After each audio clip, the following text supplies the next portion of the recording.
Bernard Thibault, ancien secrétaire général de la CGT et dorénavant membre du conseil d'administration de l'Organisation internationale du travail. Alors aujourd'hui a lieu une grande mobilisation d'unité syndicale, c'est assez rare pour être noté, et politique aussi, à gauche tout au moins, pour la défense du service public. Est-ce que ça va aboutir à quelque chose selon vous ? C'est l'avenir qui va le dire, mais je crois que nous sommes à une étape très importante du débat public, du débat social, du débat économique, quant à l'orientation que notre pays va prendre.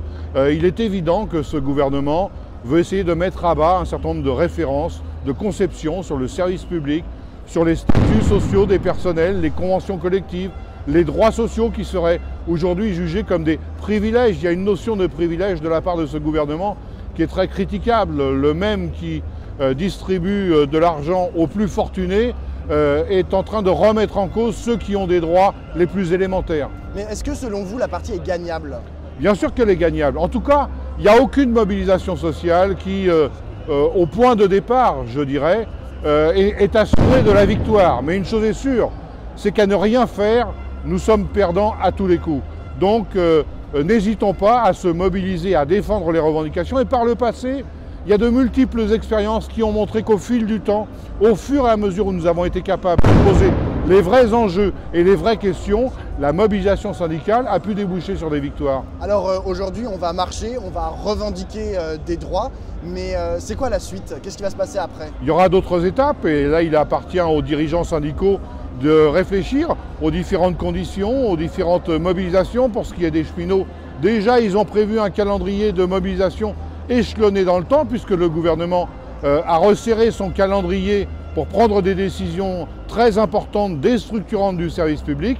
Donc je pense que la profession va répondre présent et je souhaite naturellement que l'unité syndicale, qui est une des conditions de la réussite, soit préservée à chacune de ces étapes. Alors la convergence des syndicats, on l'a vu, elle va marcher, mais aujourd'hui il y aura aussi les politiques dans la rue. Est-ce que vous êtes favorable à cette convergence du syndical et du politique? Je crois qu'aucun responsable politique digne de ce nom ne peut ignorer les aspirations sociales et les revendications sociales. Et je crois que le mouvement syndical est à même d'apprécier quels sont les partis politiques ou les responsables politiques qu'il a plutôt en soutien et quels sont les responsables ou les partis politiques qu'il a en face de lui en critique, voire parfois même en adversaire. Et alors quand vous entendez Jean-Luc Mélenchon qui a critiqué le rôle des syndicats et qui leur a même imputé l'échec de la mobilisation contre le travail, qu'est-ce que vous avez envie de lui répondre? Je crois qu'il faut se garder pour tout responsable politique de vouloir donner des leçons au mouvement social et au mouvement syndical. Lorsque j'examine la situation au plan international des rapports entre syndicats et partis politiques, je pense que tout le monde a à gagner, à respecter l'indépendance d'analyse, d'appréciation, d'initiative du mouvement syndical. Et encore une fois, ça ne veut pas dire, bien au contraire, qu'il ne faille pas échanger entre responsables syndicaux et responsables politiques. La société a besoin de ces échanges, voire de ces convergences. Mais il ne faut pas confondre la responsabilité des uns et des autres. Mais donc vous ne pensez pas qu'il faille revenir sur la charte d'Amiens qui sépare le politique du syndicat? Non, et quand je regarde la manière dont fonctionnent des syndicats, des partis politiques dans d'autres pays, je pense que les principes qui ont prévalu à la construction du syndicalisme en France doivent être jalousement sauvegardés. À savoir que dans des pays où les partis politiques ont des syndicats à leurs ordres, ça ne marche pas parce qu'on ne respecte pas une indépendance dans l'élaboration des aspirations des travailleurs.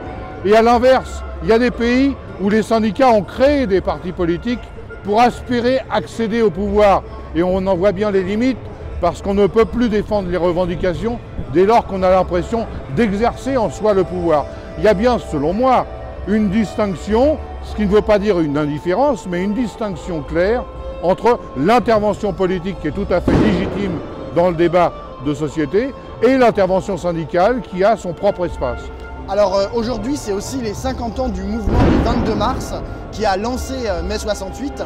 Est-ce que le 22 mars 2018, quelle est la place de la jeunesse dans la mobilisation? Il faut que la jeunesse s'empare de ces moments, sur ses aspirations. L'avenir de la jeunesse dans le milieu du travail, selon les décideurs, c'est la précarité, c'est l'instabilité. Or, je ne pense pas que les hommes et les femmes, les jeunes hommes et les jeunes femmes peuvent se faire à l'idée d'une société où c'est l'instabilité qui domine. Les combats antérieurs ont consisté justement à faire en sorte que dès lors qu'on était salarié, on est salarié dans un cadre de droits et de droits sociaux qui ont parfois été durement acquis. Alors il revient à la jeunesse de définir ce nouveau cadre de droits correspondant aux aspirations d'aujourd'hui. Alors, vous êtes administrateur de l'Organisation internationale du travail, comme vous l'avez dit au début. Est-ce que la notion de service public, c'est quelque chose qu'on retrouve à d'autres échelles, par exemple à l'échelle européenne ou même à l'échelle mondiale? Est-ce que c'est partagé par d'autres pays? Oui, et en même temps, ça se heurte à des réalités dans le monde du travail qui sont très cruelles. Imaginez qu'aujourd'hui, 60% du travail n'est pas déclaré. Il n'y a pas de conditions de travail sur les horaires, sur le niveau des salaires. Il n'y a pas de protection sociale pour 74% de la population dans le monde. Et donc, un pays comme la France, avec d'autres pays européens où les luttes sociales ont été très importantes, nous apparaissons aujourd'hui comme la minorité mondiale. Mais la question est de savoir si l'avenir de l'économie mondiale va se faire sur la base de normes et de droits sociaux pour les travailleurs, ou si au contraire ça va être la jungle où chacun va devoir se battre, voire chercher à éliminer le voisin pour s'en sortir. C'est naturellement humainement invivable que d'envisager une société de ce type. Une dernière question, Bernard Thibault. Hier, je recevais le député de la France Insoumise de la 3e circonscription de la Gironde, Loïc Prudhomme, et il avait une question pour vous. Il vous a demandé si la CGT, mais plus largement le mouvement syndical, était toujours dans une logique productiviste. Il y a besoin de produire. Il y a besoin de produire pour nourrir. Il y a besoin de produire pour loger. Il y a besoin de produire pour permettre à une population d'accéder aux biens les plus fondamentaux, l'énergie, le transport, l'alimentation, l'éducation, la santé. Tout ça nécessite des productions. Mais le mouvement syndical est bien conscient qu'il faut modifier les paramètres à partir desquels on produit, d'où l'aspiration à ce que les travailleurs puissent intervenir sur la nature et les modalités des productions. On sait bien qu'on ne peut pas non plus continuer à produire dans les mêmes conditions si on veut lutter contre les modifications atmosphériques qui touchent à l'environnement. Ce qui est condamnable, critiquable, c'est un mode de production capitaliste qui cherche à produire pour tirer le meilleur profit financier des productions.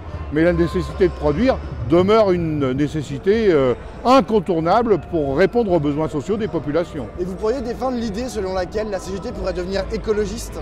Mais la CGT fait partie des organisations qui a des revendications pour produire autrement. Et c'est notamment parce qu'on interdit les travailleurs dans les entreprises d'intervenir sur les logiques de production. Quelle finalité?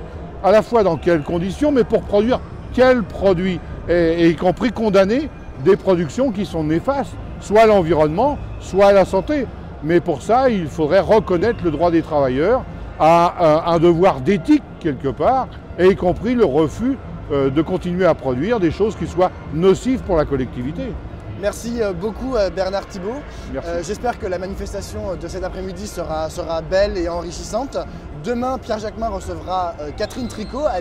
C'est la gérante de la SCOP de Regard, mais elle est aussi urbaniste et architecte. Et elle nous parlera du livre d'Henri Lefebvre qui était sorti il y a tout juste 50 ans, Le droit à la ville. Est-ce que vous avez une question pour elle? Je crois que parmi les réflexions, le débat et le conflit sur le devenir de la SNCF, quelque part, illustre aussi cette forme de débat. Est-ce que l'avenir consiste à de grandes métropoles qui seront difficilement vivables sur le plan humain, ou si au contraire il ne faut pas reconcevoir un aménagement du territoire pour faire en sorte que les villes soient à taille humaine? Parfait, et bien nous lui transmettrons la question. Merci beaucoup. Merci.